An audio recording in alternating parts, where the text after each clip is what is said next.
I did a video on coupled oscillators. But I like to do things more than once and to do them in new ways. So I'm going to do the problem again. And I want to find the normal modes of oscillation. So just a quick recap. So imagine I have a mass here and a mass there, and I have these connected by springs and against this wall. And so this one can move back and forth, that one can move back and forth. Well, there are some motions that I can set for which this has a constant frequency. And so does that one. And they could be the same, but I don't think they always have to be. I think of a case where that doesn't have to be. And I want to find those cases. So if these two springs are the same spring constant and these are the same masses, then the normal modes are pretty easy. And I did that. And I did that with some clever tricks to find those normal modes. And so I want to set up a way to do it for the same situation, but to do it for any situation like this. It's not so easy. So let me show you the model. So I think it helps if I switch over here and show you what a coupled modes look like. So I made this model in Python, and this is just calculating the forces. So each mass has two forces acting on it from the two different springs, spring 1, spring 2, spring 3, and then they have a mass and they can move back and forth. So you calculate the mass, use that to update the velocity, use that velocity to update the position, and just keep doing it. So it's not anything special. That's what I love about this. But let me go ahead and play this. This is one of the normal modes, and I'll see if I can make the other normal mode. So in this normal mode, the two masses are moving with, they both have constant frequency, right? They're both doing this, and that is a normal mode. They actually have equal and opposite motions, and that's the normal mode. Now, if I can make the other normal mode by just putting, changing that right there, I think that'll do it. Yeah, so here's the other normal mode with a different frequency, right? See, wait, I can't do it backwards because the camera messed up. And so we found that, like I said, we found those, we found the frequencies, we found the initial conditions, everything was great. But what if the masses aren't the same? What if the spring constants aren't the same? How would you do that? And this is where we're going to do the eigenvalue problem solution for normal modes. There's a lot of work to do, so let's get to it. So what I'm going to do, number one, show you how to do that. And do that for this situation that's very easy, and then we can do it for the situation. I'm going to change the spring constant and the masses, and then see if we can find the normal modes. Let's get to it. Okay, so the very first thing we need to do here is to get equations of motion. So I'm measuring each mass from some equilibrium position. So x1 is the position of mass 1, x2 is the position of mass 2. I can write down, and I did this before, so I'm going to do this part as fast as I can. I'm going to write down the forces on mass 1. So I can say x1 double dot is the second derivative of x1 with respect to t. That's the acceleration, right? So the double dot, reminder of the double knot notation. So there's two springs that can exert a force on mass 1. There's k1. So I'm going to say m1 x1 double dot mass times acceleration is equal to the net force, which is going to be equal to this. If this moves that way, it's going to pull back negative k1 x1. And then this spring is going to be, I'm going to write this as negative k2 x1 minus x2. So just think, if x2 doesn't move, then if I just increase x1, then it's going to push backwards, right? It's going to compress that spring. And if I move this one and I don't move that one, it's going to pull it forward. So that works right there. Now let's do the second mass. m2 x2 double dot is going to be equal to this mass. I'm going to put that, it's also in the opposite direction, negative k3 x2. And then I have this spring, again, it's going to be compressed, but this time it's going to be minus k2 times x2 minus x1, right? Because if I keep that one stationary and pull it that way, it's going to pull backwards. So I've got to switch the order of those. Now, it turns out to be very useful if I get all the x1s together and all the y1s together. So let's just combine these together. So if I look at, here I have a negative k1 x1, and here I have a negative k2 x2. So I'm going to write this as negative k1 plus k2 x1. I mean, it's just algebra, right? And then I just have a negative k2 times x2, so I get plus k2 x2. And that's m1 x1 double dot. Now the same thing over here. I wanted to do the x1 first. So let's look at x1. I have a plus k2 x2. I'm gonna write like this, plus k2 x2, and then I'm gonna line it up over here. I'm gonna get a x2 and then an x2, and I have a k3 k2. So I'm gonna get the same thing, minus k2 plus k3 x2 equals m2 x2 double dot. So these are my equations, and that's an important format. We're gonna get back to that in a second. So now the next thing that we're gonna do is to say, suppose that there is a normal mode with a single frequency. And I guess it would be single frequency for both those. Yeah. Okay, they will have the same frequency. I changed my mind. They have different amplitudes, and the amplitude could be 0. That's what I was thinking of. So if that's the case, then I can write x1 and x2 as the following guess. I'm going to use this. I'm going to say x1 is going to be equal to a1 e to the negative I omega t, where that's my normal mode frequency, and x2 is a2 e to the minus I omega t, right? They have to have the same frequency, so those two terms are the same. They could have different amplitudes, a1 and a2. And this isn't, we'd have to just take the real part of this solution because we have a e to the I omega t. But you can see if I take the derivative of this twice, it does satisfy simple harmonic motion, right? Because I get negative the function back, so that does work. But you see here that I have x1 double dot, x2 double dot. I have this stuff right here that deals with x and 1 and x2. And so what we really want to do is to define this as a vector matrix system. So I'm going to say x, the function x, is equal to a vector, and I can write this as a1, a2, e to the minus I omega t, right? So then if I multiply this out, then I get that term for the x component, that term for the y component, and it's the same. Well, let's take the derivative of that vector twice, because we're going to need that. So I'm going to say, and I don't like this, but I'm going to do it, x double dot vector. These are just constants, so I don't have to take the derivatives of them. I just have to take the derivative of this twice. I get the same thing back with a negative I omega squared. I have to multiply all that. So I get equal to negative omega squared a1 a2 e to the minus I omega t. So that's my x double dot vector. That's my x vector. And you can see, maybe you can see that we could rewrite this whole thing as the following. Negative omega squared. Yeah. I'm gonna multiply both sides by a negative sign because that's the way I wrote it before, and I don't want to mess up with my notes. So I have this mass times this, right? No, let's just write it out the long way, and then we'll clean it up. So this is my x double dot. Over here I have mass, right? So mass is actually, no, I do want to divide both sides by the mass first. So let's divide both sides by the mass so that it combines with these terms.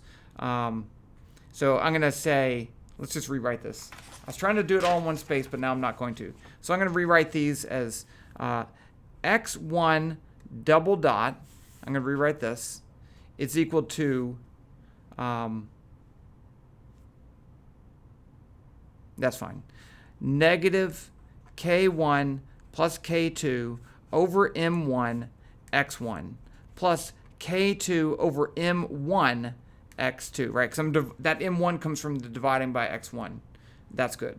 And then my other term, x2 double dot, is going to be k2 over m2 x1 plus minus k2 plus k3 over m2 x2. That's good. And remember, I said x vector is a1, a2, e to the minus I omega t. X double dot is a1, negative omega squared, a1, a2, e to the minus I omega t. So I divided by the mass. This is my, you see I have, if I combine these two together, I can write this equation using these vectors as the following. I'm going to write it out. I'm going to write this as the x vector. So let's write this as negative omega squared a1, a2, e to the minus I omega t. That's that side. And then this side, this is actually, I have the vector x1, which is x1 with the function of time, which is this, which I can kind of factor out. So I can write this as negative k1 plus k2 over m1 plus k2 over m1 k2 over m2 minus k2 plus k3 over m2. All of that times the x vectors, which is going to be equal to a1, a2, e to the minus I omega t. You see that? And I'm really a sloppy matrix person, and I'll go ahead and apologize for that. Now, the first thing I'm going to do is multiply both sides by a negative sign just to get rid of this over here. That negative, that's negative, and that's plus. Now it's the way I had it before. And also, I have this e to the minus I omega t is not a vector or matrix. It's just a single value. So I actually can cancel that. It's on both sides. So now I have what's called the eigenvalue problem. Because if you think about this, I have a vector a1 and a2. I don't know what those constants are, but there are some constants. I'm going to take this matrix, multiply it by this vector, and I get the vector back with a scalar value. That's the eigenvalue problem. Now, how do you solve the eigenvalue problem? Here's what we're going to do. We have the identity matrix. I is 1, 0, 0, 1. And if I multiply this by I, it doesn't change that vector, right? That's the whole point of the identity matrix. But I can get it in a form, the omega. I can multiply this omega in there by, so it'll be omega squared 0, 0, omega squared over here. Now, what I do is subtract that from both sides. And once I do that, I get the following. I get 0, 0 equals k1 plus k2 over m1. It's the same thing. But now I'm going to get minus I times omega squared, so I get a minus omega squared right there. And then this term does not have that. Minus k2 over m1, minus k2 over m2, and then I get k2 plus k3 over m2 minus omega squared times a1, a2. Now, I want to solve for the vector a1, a2. And so one way to do that is, and I'm going to give you the short answer to this because I'm not really good with this, but it's true. The one way to solve this is to take the inverse of this matrix and multiply it by both sides, right? Because then I'd have the inverse times the matrix, which would be the identity, and it'd go away, and I'd have a1, a2. But then, and I'd multiply this side by the inverse of the matrix. But I guess I will do the longer version. If I have a matrix, I'm not going to write that same one like that. Let's say I have the matrix M of A, B, C, D, and I want to find the inverse. M inverse is going to be equal to, I switch these two, D, A, and then I switch these two but make them minus C. I think that's right. It might not be true, but, and then I have to divide by the determinant of M. And so if I have this whole thing and I'm multiplying by the vector 0, 0, well, the only way this is going to not be 0 is if I have 0 divided by 0. So that means the determinant of this matrix has to be 0. So that means that the determinant of this matrix has to be 0. Okay? So I have to say the determinant of this matrix has to be 0. And if that's true, then I can find my values of omega. I need more paper. I should have known I was going to need more paper because this is a long problem. Okay, so that's the eigenvalue problem. Let's do the special case. Let's do this, because I'm not going to do this determinant of this matrix. I'll tell you right now, the only thing worse than doing the determinant of a 2 by 2 matrix is doing the determinant of a 3 by 3 matrix. So these get bad. Can be bad. The only way we can even have a chance of doing it is for a very simple case. But don't worry. We're going to do the determinant. We're going to do the eigenvalue problem, but we're going to do it numerically. So that'll come up with Python a little bit. So let's look at the special case right here. Oh, that's a small spring. So these are equal masses. They're both M. These are both spring constant K, and this is a spring constant. I'm going to call it B, just to make everything look a little bit simpler.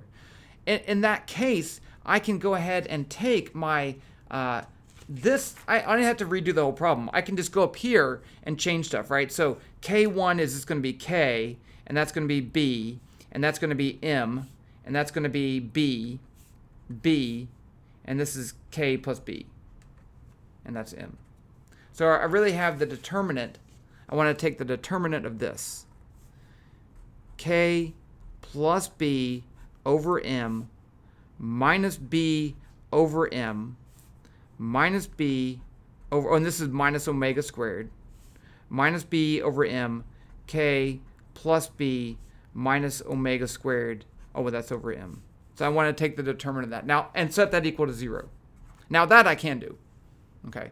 It's not terribly difficult. So to take the determinant, I'm going to take this times this minus that times that. So this is the same as that. So it's just squared. So I'm going to write this as K plus B over M minus omega squared, all of that squared, right? Because it's this times that, same thing, minus this times that, which is negative B over M squared, which is going to be B squared over M squared, and set that equal to 0. Now let's move that to the other side, and take the square root of both sides. And if I do that, I get K plus B over M minus omega squared equals B squared. Oh, I already took the square root. So it's plus or minus B over M. So since it's plus or minus, I actually have two solutions. So I'm going to get a plus solution. And let's do that. So if that's plus, I can say K plus B over M minus omega squared, that's a B, equals B over M. So let's add omega squared to both sides and subtract that from both sides. I get omega squared is K over M plus B over M, and this is going to be minus B over M, right? I separated it out so it's easier to see. Instead of writing K plus B over M, I put K over M plus B over M. So that is positive on that side, and this is over here, it's negative, and those two cancel, and we get omega squared is K over M. And that's what we had for the normal mode before. That's the mode where the two masses move like this because they don't stretch the middle spring, and it would be simple harmonic motion with just a mass and a spring, and that's what we get. Let's find the other, we'll call this omega 1. Let's actually flip here. Omega 1 is the square root of K over M. Now we're going to find the initial conditions, but let's go ahead and find the other one. So I'm going to take this minus solution. So if I do the minus solution, I get K plus B over M minus omega squared equals negative B over M. So again, I'm going to add that to both sides and add that to both sides, and I get omega squared is K over M plus B over M plus B over M, right? Because that's become positive. And so this is equal to K plus 2B over M. And this is omega 2. So omega 1 is the square root of K over M. Omega 2 is the square root of K plus 2B over M. Fun, right? Okay, so now I want to find the value of the values of A1 and A2, because before I do that, let's go ahead and find the values of A1 and A2. Yeah, let's do that. So let's go back to our original matrix, right? Over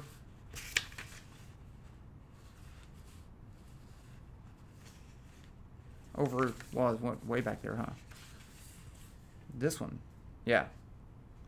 So this says that this is an equation, right? Yeah, I'm going to switch. Let's rewrite it. So I have this. Omega squared times A1, A2 equals, and this is, we'll do omega 1 first, is equal to K plus B over M minus B over M minus B over M plus K plus B over M multiplied by A1, A2. That was where we started, right? Well, let's just get this as a single equation. So if I can get two equations, make this into two normal equations. So if I multiply this first one, I get omega 1, A1. Is that what I want to do? Wait. I think that's what I want to do. Yeah. Yeah, that's what I want to do. Omega 1, A1. So I get omega 1 squared, A1. And then on this side, I get A1 times that. So I get A1 times K plus B over M. And then I get A2 times that. Minus A2 times B over M. Now, I could get a second equation. I could take this with that row, but I don't need to do that. Let's put in our value for omega 1. So I get omega 1 squared is K over M. So I have A1 K over M equals A1. I'm going to write this as K over M plus A1 B over M minus A2 B over M. You like that? Okay. Straighten up the paper a little second there. I like straight paper. Okay, so right here, those cancel. And if I add that to the other side, I get A1B over M equals A2B over M. Or A1 equals A2. So that's one of my, and it could be any values for A1 and A2. And a lot of times you would normalize it to make it a magnitude of 1. But if A1 is equal to A2, one solution would be 1, 1. A1 is 1, A2 is 1. That's fine. And we're going to do that. Now let's do the other solution. Let's do the same thing, but if this is omega 2, well, I have the same equation. I just need to put omega 2. So it'd be omega 2 squared A1 equals A1 K plus B over M minus A2 B over M. But remember, omega 2 squared is equal to K plus 2B over M. So if I put that in over here, I get K over M A1 plus 2B over M A1. All I did is put this in over there, and I broke it into terms. And this is going to be equal to K over M A1 plus B over M A1 minus B over M A2. Okay, so do we get some stuff canceling over here? Here I have a K over M A1, K over M A1. Nice. Here I have an A1, 2B over M A1, and then I have a 1 over here. So if I subtract this from the other side, I'm going to get rid of the 2. So I have B A1 over M, and then I move that is equal to negative B over M A2, or A1 equals negative A2. So that would look like this. And again, you could normalize that. But how do I make this mode? How do I make this mode in real life? You know, I have this function, x, as a function of t, is A1, A2, e to the negative I omega t. But how do I get the real part of that? How do I actually plot it? So what I want to do, let's first of all use the Euler identity to rewrite this. So if you remember, e to the I minus I theta is cosine theta minus I sine theta. So this could actually be written as let's write this as x1 as a function of t is a1 cosine omega t minus I a1 sine omega t. Now, for the initial conditions, I'm going to say x1. I want to say x1 dot is 0. So I want to release it from rest. So if I put in t equals 0, x1 of 0 is going to be a1 times 0 minus I a1 times 0. So that's good. That term goes away. And then this term is going to be 0 because the derivative of this x1 dot of function of t is going to be a cosine, so it goes to 0 too. So I can just say a1 is the initial value. So going back over here, I can reproduce the two normal modes, which I already did. I already did this because if these two have equal and opposite initial positions, I get that one mode like this. And if they have the same initial positions, I get that. And that's we're done. We're done. Okay, let's go back to the code for a second and look at an example, because now let's just change this up. Let's change this up and make it not so easy. So I'm going to go over here. I'm going to say K1 is 10, M1 is 0.15, M2, let's say, is 0.1. And let's say K2, the middle spring constant's at, still 5. And let's say the other constant's 8. So I'm going to start them with the same position like this. And let's see, is that a normal mode? Hint, it's not, but we can run it. You see, it's not a normal mode. If I look at the plot down here, it's close, actually. But it's very close. Let's make it very less close. Let's put this mass at 0.8, 0.9. They're very different now. Okay, so that's not a normal mode. This brings, they're not the same frequency. I hope you can see that. Yeah. Well, this one looks pretty constant, but that's fine. Not a normal mode. They're not both with the same frequency. Let's do something even more bizarre. Let's put this spring constant as something super small, like 3.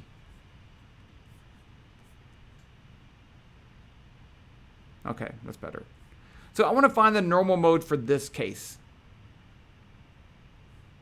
I'm just trying to pick something wild. I can make that same matrix. The matrix is not hard to make. The determinant is hard to make. And so that's where we're going to do the determinant in Python. Okay. So let's just jump over to finding the determinants in Python. So this is, let's see if I got the right thing. This is Google Colab. So Google Colab is an implementation of Python. So you don't, if you just go to search for Google Colab, and it's got everything installed in there, so you don't have to install anything. You can run on a web page. It's really nice. Well, I can't do this in my other Python because my other Python's not real Python. It doesn't have this functionality built into it. Okay, so let's just do it. So the first thing I want to do is to import NumPy. So I'm going to say, oops.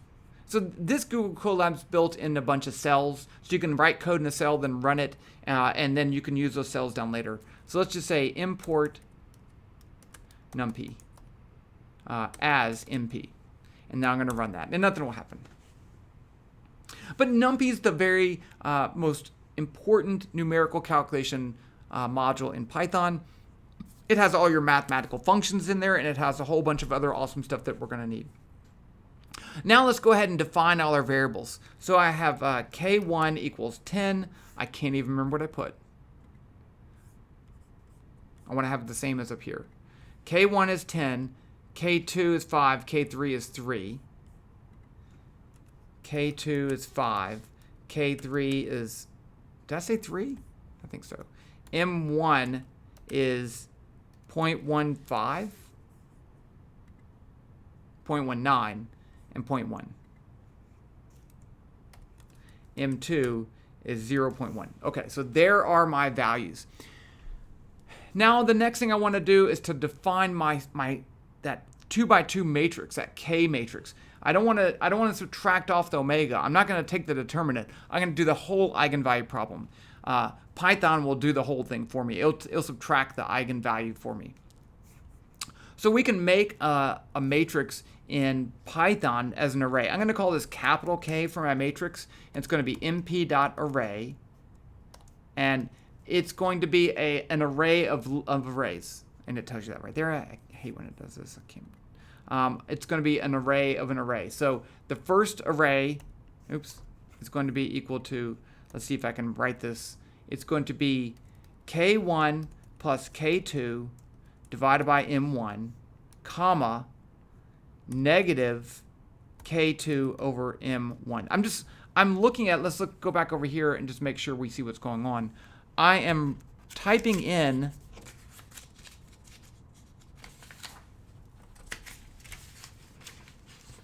this. I'm typing in this. K1, K2 over M1, negative K2 over M1. That's what I'm typing it in, okay? But I have variables so I can change everything out. You could put in the actual numbers, but I don't want to do that. So that's my first element, my second element, and then I close that. Then I need to get my second list. It's going to be negative K2 over M2 and K2 plus K3 over M2. In that one, in the total, in the array. And I always do this. Let's just print it, because you never know if you made a mistake when you entered something. And let's see if it works. So now I have numerical values in there, which is fine. I don't really care what they mean. I can change those numerical values by changing these values of K. That's pretty nice. Okay, so now what I'm going to do is very simple. I'm going to just call the eigenvalue function in NumPy. So it looks like this. I'm going to say W and A. I'm going to call my answers W instead of omega for the angular. This is going to be actually the angular frequency squared. So let's call that W squared. squared. That's omega squared. And then A is my A vector, which is what I really want. And it's going to be mp.linalg, because there's a linear algebra part of that, ALG, dot EIG for eigenvalue problem. And then I just need to give it my K value. And that should be it. And then we can say print, let's print omega equals, and then I'm going to say np dot square root omega squared. And that will give me both of them. And then I'll say print A equals A. And let's see if that works. Okay, so there's my two angular frequencies, and then this is my matrix made up of my A values, and so they're actually column matrix vectors. So those are my first two A values right there, negative 5.98026 and negative there, and then this other one, they're both positive. Let's just see if it works, okay? So what I'm gonna do is, again, use this for I'm gonna copy this and use that for my x1 value, initial value, and then I'll use the other one for my x2, and let's see if it does give a normal mode. So I'm just going to copy this right here, and then I'm going to go over here and copy. Note, technically, you could do this all in Python. You can do web v Python in Python, but it never really works for me. I don't know why. You can't do it in Google Colab, though. Let's see if this works. Ooh. I think it actually worked, though. It looks crazy. That works. I'm so excited. Okay, let's go up and try the other eigenvector solution, which would be this right here.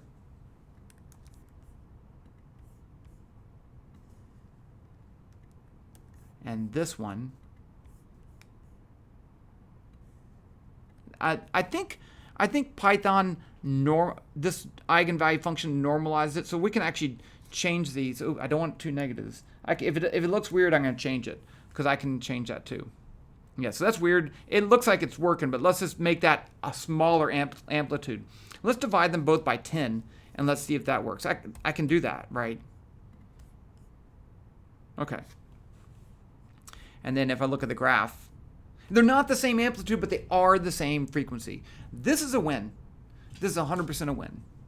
I'm really happy, actually.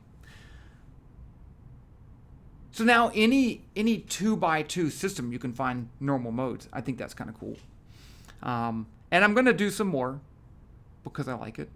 And I want to do a 3 mass problem, which would be a 3x3 matrix, just for fun. So what if I had 3 masses in a row connected by springs? What would be the normal modes? I'm not going to do it right now, but I will do that just for fun, and that will be that. So 35 minutes. If you're still here at this video, give yourself a high five because you made it through. And I made it through too, because this is a hard problem. And don't think like, oh, I just boom, boom, boom. It's hard. But it's fun. Hard makes it fun, right? Okay. Good job.